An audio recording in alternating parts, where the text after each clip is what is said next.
ನಿನಗೊಂದು ಕತೆ ಹೇಳ್ಬೇಕಾ? ಕಥೆನಾ? ಹಾಂ ಒಂದಾನೊಂದು ಊರಿನಲ್ಲಿ ಒಂದು ದೊಡ್ಡ ಗುಡ್ಡೆ. ಗುಡ್ಡೆಗೆ ಒಂದು ಆಡು ಹತ್ತುತ್ತಾ ಉಂಟು. ಮೆಹೆ ಅದೇ ಆಡು ಗುಡ್ಡೆಗೆ ಹತ್ತುತ್ತಾ ಉಂಟು. ಗುಡ್ಡೆಗೆ ಆಡು ಹತ್ತುತ್ತಾ ಉಂಟು. ಅದೇ ಆಡಲ್ವಾ? ಎಷ್ಟೊತ್ತು ಬೇಕಾದ್ಲಿಕ್ಕೆ? ನಿಲ್ಲು ಮಾರೆ, ಅವಸರ ಮಾಡಬೇಡ. ಗುಡ್ಡ ದೊಡ್ಡದು, ಆಡು ಚಿಕ್ಕದು. ಹತ್ಲಿ ಮೇಲೆ ಹತ್ತು ತನಕ ವೆಯ್ಟ್ ಮಾಡು. ಆ ಆಡು ಗುಡ್ಡೆಗೆ ಹತ್ತುತ್ತಾ ಉಂಟು. ಆಡಿಲ್ವಾ? ಗುಡ್ಡೆಗೆ ಹತ್ತುತ್ತಾ ಉಂಟು. ಶ ಬಾರಿಕೆ ಆಗ್ತದೆ. ಟೀ ಕುಡಿಬೇಕಾದ್ರೆ ಎಂತ ಬಾಯಾರಿಕೆ ಮಾಡಿ? ನನಗಲ್ಲ, ಆಡಿಗೆ.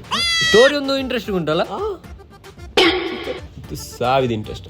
ಆಡೊಂದು ಮೇಲೆ ಹೋದ್ರೆ ಸಾಕಿತ್ತು ಮಾರೆ. ಶ ದಾರಿ ಮಿಸ್ ಆಯ್ತು ಮಾರೆ. ಸರಿ ದಾರಿ ಹೋಗ್ತೀವಿ ನಮಗೆಲ್ಲ, ಮತ್ತೆ ಆಡಿಗೆ ದಾರಿ ಮಿಸ್ ಆದ್ರೂ ಇಲ್ವಾ? ಆಡು ಬೇರೆ ಒಂದು ದಾರಿಯಲ್ಲಿ ಮೇಲೆ ಹತ್ತುತ್ತಾ ಉಂಟು.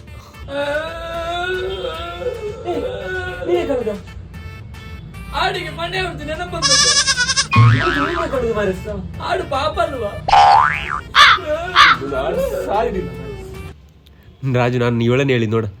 ರಾಜ್, ಏ ರಾಜ್, ಎಂತ ಸೈಲೆಂಟ್ ಆಗಿದೆ? ಆಡು ಸತ್ತೋಯ್ತಲ್ಲ, ಇನ್ನೆಂತ ಮಾಡುದು? ಅಬ್ಬಾ, ಆಡು ಸತ್ತೋಯ್ತಲ್ಲ, ಕಥೆಯೊಂದು ಮುಗೀತು ಮಾರೆ. ನೀನ್ ಮಲಗ್ ಮಾರೆ, ನಂಗೆ ನಿದ್ದೆ ಬರೋದಿಲ್ಲ. ನಿದ್ರೆ ಬರೋದಿಲ್ವಾ? ನನ್ನತ್ತೊಂದು ಆಮೆದು ಕತೆ. ಯಪ್ಪ, ನೀ ಸುಮ್ಮನೆ ಮಲಗು ಮಾರೆ. ಆ ಆಮೆ 150 ವರ್ಷ ಸಾಯುದಿಲ್ಲ.